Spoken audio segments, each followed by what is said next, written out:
Rilla of Ingleside, Chapter 30. The Turning of the Tide. Susan was very sorrowful when she saw the beautiful old lawn of Ingleside ploughed up that spring and planted with potatoes. Yet she made no protest, even when her beloved peony bed was sacrificed. But when the government passed the daylight saving law, Susan balked. There was a higher power than the Union government, to which Susan owed allegiance. "Do you think it right to meddle with the arrangements of the Almighty?" she demanded indignantly of the doctor. The doctor, quite unmoved, responded that the law must be observed, and the Ingleside clocks were moved on accordingly. But the doctor had no power over Susan's little alarm. "I bought that with my own money, Mrs. Doctor dear," she said firmly, "and it shall go on God's time and not Borden's time." Susan got up and went to bed by God's time, and regulated her own goings and comings by it. She served the meals under protest by Borden's time, and she had to go to church by it, which was the crowning injury. But she said her prayers by her own clock, and fed the hens by it, so that there was always a furtive triumph in her eye when she looked at the doctor. She had got the better of him by so much at least. "Whiskers on the moon is very much delighted with this daylight saving business," she told him one evening. "Of course he naturally would be, since I understand that the Germans invented it. I hear he came near losing his entire wheat crop lately. Warren Mead's cows broke into the field one day last week. It was the very day the Germans captured the Chemin de Dam, which may have been a coincidence, or may not, and were making fine havoc of it when Mrs. Dick Clow happened to see them from her attic window. At first she had no intention of letting Mr. Pryor know. She told me she just gloated over the idea of those cows pasturing on his wheat. She felt it served him exactly right. But presently she reflected that the wheat crop was a matter of great importance, and that save and serve meant that those cows must be routed out as much as it meant anything. So she went down and phoned over to Whiskers about the matter. All the thanks she got was that he said something queer right out to her. She is not prepared to state that it was actually swearing, for you cannot be sure just what you hear over the phone. But she has her opinion, and so have I.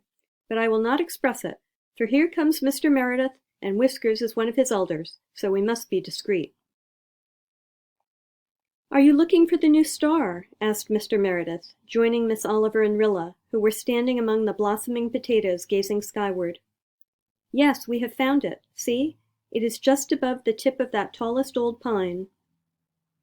"It's wonderful to be looking at something that happened 3,000 years ago, isn't it?" said Rilla. "That is when astronomers think the collision took place which produced this new star." "It makes me feel horribly insignificant," she added, under her breath. "Even this event cannot dwarf into what may be the proper perspective in star systems the fact that the Germans are again only one leap from Paris," said Gertrude restlessly. "I think I would like to have been an astronomer," said Mr. Meredith, dreamily, gazing at the star. "There must be a strange pleasure in it," agreed Miss Oliver. "An unearthly pleasure, in more senses than one. I would like to have a few astronomers for my friends." "Fancy talking the gossip of the hosts of heaven," laughed Rilla. "I wonder if astronomers feel a very deep interest in earthly affairs," said the doctor. "Perhaps students of the canals of Mars would not be so keenly sensitive to the significance of a few yards of trenches lost or won on the Western Front." "I have read somewhere," said Mr. Meredith, "that Ernest Renan wrote one of his books during the siege of Paris in 1870, and enjoyed the writing of it very much. I suppose one would call him a philosopher." "I have read also," said Miss Oliver, "that shortly before his death he said that his only regret in dying was that he must die before he had seen what that interesting young man, the German emperor, would do in his life. If Ernest Renan walked today and saw what that interesting young man had done to his beloved France, not to speak of the world, I wonder if his mental detachment would be as complete as it was in 1870. "I wonder where Jem is tonight," thought Rilla, in a sudden bitter inrush of remembrance. It was over a month since the news had come about Jem. Nothing had been discovered concerning him in spite of all efforts. 2 or 3 letters had come from him, written before the trench raid, and since then there had been only unbroken silence. Now the Germans were again at the Marne, pressing nearer and nearer Paris. Now rumors were coming of another Austrian offensive against the Piave line. Rilla turned away from the new star, sick at heart.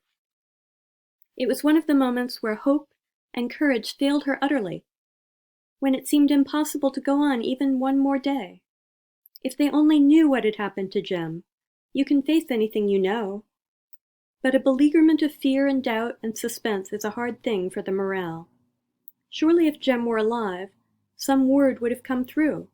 He must be dead. Only, they would never know. They could never be quite sure. And Dog Monday would wait for the train until he died of old age.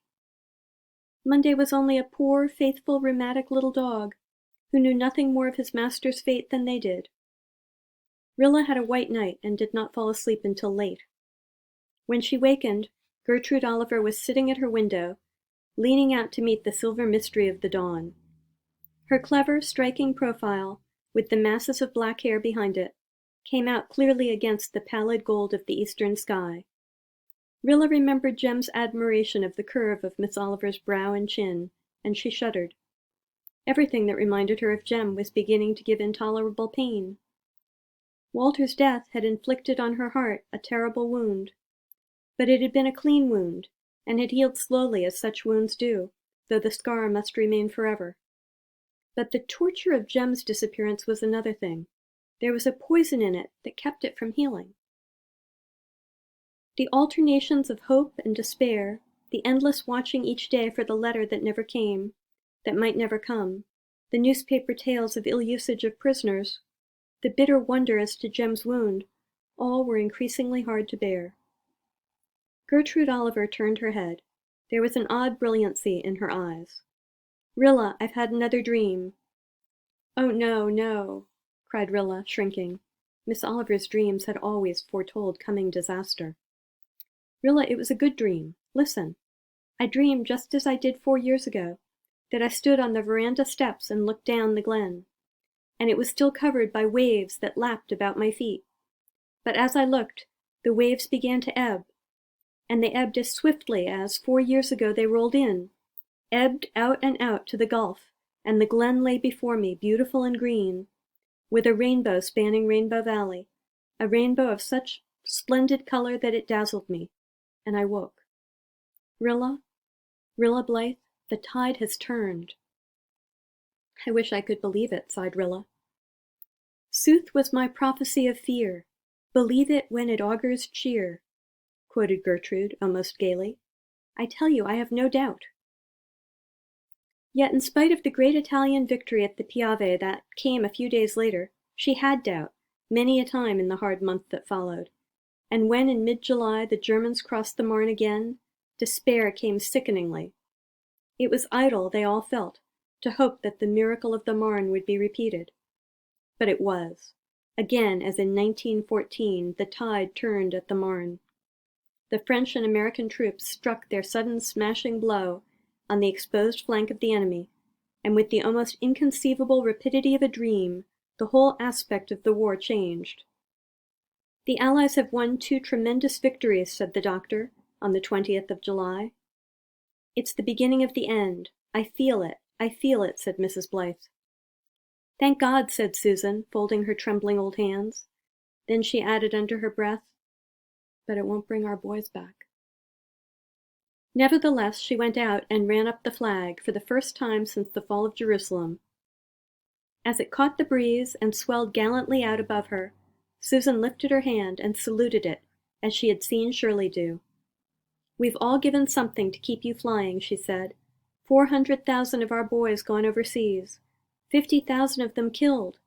But you are worth it."